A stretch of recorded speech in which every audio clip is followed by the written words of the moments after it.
નમસ્કાર મિત્રો, આ વિડીયોમાં હું તમને જણાવીશ કે તમારા મીટરમાં યુનિટ કઈ રીતે ચેક કરવા અને યુનિટ પરથી બિલની ગણતરી કઈ રીતે થાય છે. તો ચાલો જાણીએ. હવે આપણા ઘરે, દુકાને, ઇન્ડસ્ટ્રી અથવા તો વાડીમાં મીટર તો લાગેલ હોય છે, પણ આપણે ખબર નથી હોતી કે મીટરમાં યુનિટ કઈ રીતે ચેક કરવા. તો ચાલો તે વિશે થોડું જાણીએ.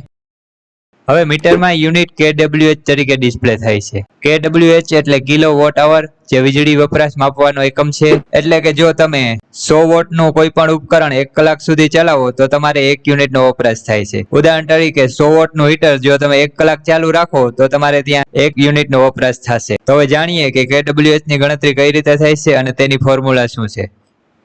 હવે છે ફોર્મ્યુલા, જેમાં છે વોટ, એટલે કે જેટલા કિલોવોટનું તમારું ઉપકરણ હોય તે વોટ તમારે અહીં લખવાના રહેશે, ગુણ્યા કલાક, એટલે જેટલી કલાક તમે વપરાશ કરો છો તે કલાક, ભાગ્યા 1000, એટલે kWh આવી જશે, કિલોવોટ અવર. તો હવે આપણે ઉદાહરણ તરીકે જોઈએ. માની લો કે ઉપકરણ છે 1500 વોટનું હીટર અને સમય 2 કલાક માટે વપરાશ કરો છો, તો 1500 ગુણ્યા 2 ભાગ્યા 1000, એટલે 3 યુનિટ વપરાશ કરશે. એટલે કે 1500 વોટનું હીટર જો તમે 2 કલાક માટે વપરાશ કરશો તો 3 યુનિટ તમારા બળશે. તો આ જ રીતે તમે તમારા ઘરના અલગ અલગ ઉપકરણોના વોટ ઉપરથી અને સમય ઉપરથી તમે નક્કી કરી શકશો કે તમારે કેટલી વીજળીનો વપરાશ થાય છે. અહીં આપેલ છે લેમ્પ. માની લો કે લેમ્પ આપણી પાસે 20 કિલોવોટનો છે અને તમે વપરાશ કરો છો 4 કલાક, તો આ રીતે 0.08 યુનિટ બળશે તમારા. માની લો કે તમે લેમ્પ છે તે 24 કલાક ચાલુ રાખો છો, તો એક દિવસમાં 0.50 યુનિટ બળશે. અને પછી એ ફેન એટલે પંખો જનરલી આપણે 60 વોટનો હોય છે, એટલે 60 વોટ નાખવાના અને અહીં કલાક નાખવાની. માની લો કે પંખો આપણે 10 કલાક ચાલુ રાખતા હોય, 0.6 યુનિટ બળે. હવે છે ટેલિવિઝન જનરલી આપણે 120 થી 150 કિલોવોટનું હોય છે. માની લો કે 120 કિલોવોટનું ટેલિવિઝન છે અને આપણે 4 થી 5 કલાક ચાલુ રાખીએ, માની લો 5 કલાક, તો આપણા 0.6 યુનિટ બળે. તો આ જ રીતે તમારા કિલોવોટ અને કેટલો સમય તે ઉપકરણ વાપરો છો તેના ઉપરથી નક્કી થાય છે કે કેટલા યુનિટ બળશે તમારા ડેઈલીના. તો ચાલો હવે જાણીએ કે મીટરમાં kWh કઈ રીતે ડિસ્પ્લે થાય છે.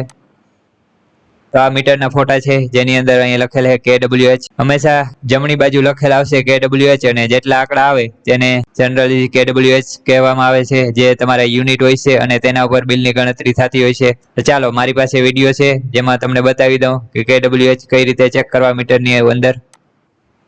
તો આ એક વિડીયો છે મીટરનો, જેમાં હું તમને બતાવી દઉં. આ મીટરની અંદર અલગ અલગ પેરામીટર આવતા હોય છે, જેમાંથી આપણે યુનિટ જોવા માટે kWh લખેલ આવે તે આપણે ચેક કરવાના હોય છે. જો તો અહીંયા લખેલ આવી ગયું છે kWh 594, અહીં kWh લખેલ આવે છે. પછી આવશે MD, એટલે કે લોડ, તમારા ઘરની અંદર કેટલો લોડ વપરાશ થયો છે હાઈએસ્ટ મંથની અંદર, તે અહીંયા રેકોર્ડ થઈ જશે. તો આ રીતે અલગ અલગ કંપની વાઇઝ જે મીટર હોય તેમાં અલગ અલગ પેરામીટર આવતા હોય છે. તેમાં જનરલી તારીખ પછી જે kWh આવે તે યુનિટ કહેવાય છે.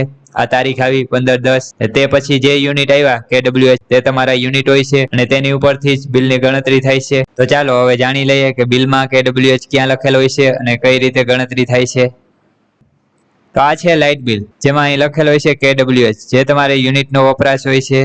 હવે અહીં આપેલ છે પાછલું રીડિંગ, જેમાં પહેલાથી જ kWh છાપેલ હોય છે. જે તમારું ગયા મહિને અથવા 2 મહિના પહેલા બિલ બન્યું હોય તેમાં જે હાલનું રીડિંગ હશે તે અહીં પાછલા રીડિંગમાં આવશે. અને હવે અહીં છે હાલનું રીડિંગ, એટલે કે મીટર રીડર તમારા ઘરે બિલ બનાવવા આવે અને જે પણ kWh તમારા મીટરમાં હોય છે તે હાલના રીડિંગમાં લખે અને પછી હાલના રીડિંગમાંથી પાછલું રીડિંગ બાદ કરવાનું, એટલે તમારા 1 મહિનાનો અથવા 2 મહિનાનો વપરાશ આવે છે તેને વપરાશ કહેવામાં આવે છે. જે અહીં લખેલ હોય છે વપરાશની અંદર તે તમારા યુનિટ હોય છે, જે તમારા 1 મહિના અથવા 2 મહિનાની અંદર જે પણ રીતે તમારે બિલ આવતું હોય તે સમયગાળાની અંદર તમારા યુનિટનો વપરાશ કહેવાય છે.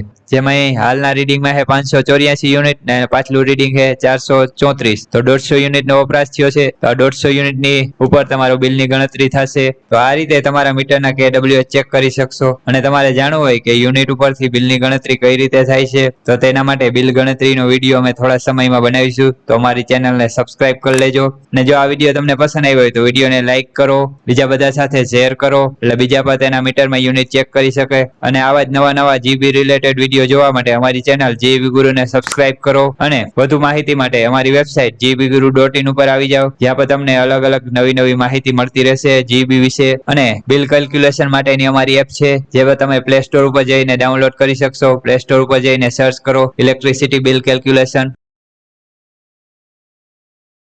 એટલે આ રીતે અમારી એપ આવી જશે ઇલેક્ટ્રિસિટી બિલ કેલ્ક્યુલેશન.